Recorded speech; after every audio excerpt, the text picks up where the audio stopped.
Hello बच्चों, good morning. चलिए सब बच्चे अंतरा व्याकरण एवं रचना बुक निकालिए। पाठ 1 भाषा और लिपि। बच्चों आज हम इस अब जी आपका ये पाठ पूरा हो चुका है, कंप्लीट हो चुका है। आज केवल हम इस पाठ को एक बार शॉर्ट रूप में समझेंगे और एक बार रिवाइज करेंगे कि भाषा क्या है। देखिए, सबसे पहले भाषा की उत्पत्ति कैसे हुई। भाषा की उत्पत्ति संस्कृत की भाष्य धातु से हुई, जिसका अर्थ क्या है, बोलना है।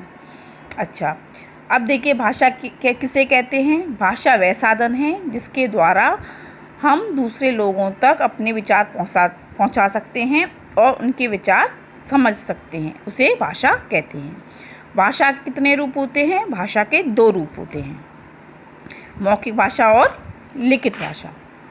मौखिक भाषा कौन सी होती है? मौखिक भाषा वह होती है जिसमें हम अपने विचारों को बोलकर दूसरों तक पहुंचाते हैं और दूसरा व्यक्ति उसे सुनकर समझता है। लिखित भाषा वह होती है जिसमें हम अपने विचारों को लिखकर दूसरों तक पहुंचाते हैं और दूसरा उसे पढ़कर समझता है। फिर है सांकेतिक भाषा। सांकेतिक भाषा कौन सी होती है? सांकेतिक भाषा वह होती है जिसमें हम अपने विचारों को संकेतों द्वारा यानी इशारों द्वारा एक दूसरे तक पहुंचाते हैं। पर व्याकरण में इस भाषा का प्रयोग नहीं किया जाता। व्याकरण में केवल मौखिक और लिखित भाषा का ही प्रयोग किया जाता है, क्योंकि यह भाषा जो है आमने सामने रहकर ही इसका प्रयोग कर सकते हैं। किसका? सांकेतिक भाषा का। अगर हम दूर बैठकर लोगों पे इसका प्रयोग करना चाहें तो हम नहीं कर सकते हैं। अन्य भाषाएं जैसे हमारे देश में भी कई भाषाएं बोली जाती हैं, अलग अलग राज्यों में अलग अलग। इसी तरह संसार में भी अनेक भाषाएं बोली जाती हैं, अलग अलग देशों की अलग अलग भाषाएं होती हैं, तो इसीलिए वो अन्य भाषाएं ये आपने सब पढ़ाई है।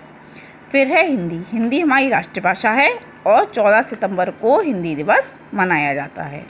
अब देखिए लिपि किसे कहते हैं? भाषा को लिखने के लिए निर्धारित की गई विधि या ढंग को लिपि कहते हैं। ठीक है, ये आपकी भाषाएं दे रखी हैं और ये इनकी लिपियां दे रखी हैं, ये सभी आपको याद करने हैं। व्याकरण किसे कहते हैं? तो देखिए, व्याकरण ज्ञान की वह शाखा है जिसकी सहायता से किसी भाषा को शुद्ध रूप में लिखना, पढ़ना या बोलना सीखा जाता है। ठीक है, व्याकरण क्या है? व्याकरण वह शास्त्र है जिसके द्वारा हम भाषा के शुद्ध रूप का ज्ञान प्राप्त करते हैं।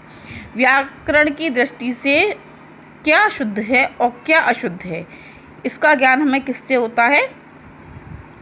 व्याकरण से ही होता है। मतलब क्या अशुद्ध है और क्या शुद्ध है, इसका भी हम किससे जानते हैं? इसको भी हम व्याकरण की ज्ञान, जब हमें व्याकरण का ज्ञान होगा तभी हम इसे जान पाएंगे कि क्या शुद्ध है और क्या अशुद्ध है। ठीक है, और आपने इसकी बुक एक्सरसाइज भी कर ली होगी, मुझे आशा है, और सब ये सारा वर्क कर लिया होगा। क्वेश्चन आंसर इसके प्रश्न उत्तर हैं, ये मैं आपको करवा चुकी हूँ कल।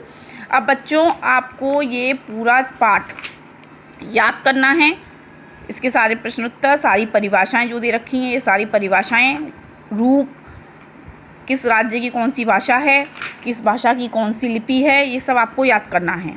मैं आपका मंडे को इस पाठ का टेस्ट लूँगी और आप लोग बिना चीटिंग किए इसका टेस्ट देंगे। कोई भी बच्चा इसमें चीटिंग नहीं करेगा। तो मंडे की क्लास में आपका टेस्ट होगा और 25 और 26 तारीख को आपकी शाम को रिवीजन क्लास चलेगी, जिसमें जिस बच्चे का जो वर्क छूटा हुआ है वह उसे कंप्लीट कर ले और बाकी बच्चे उससे जो जुड़े हुए हैं पहले से ही, जिनका वर्क कंप्लीट है, वह उसका एक बार रिवीजन कर लें सारा। ठीक है बच्चों, ओके।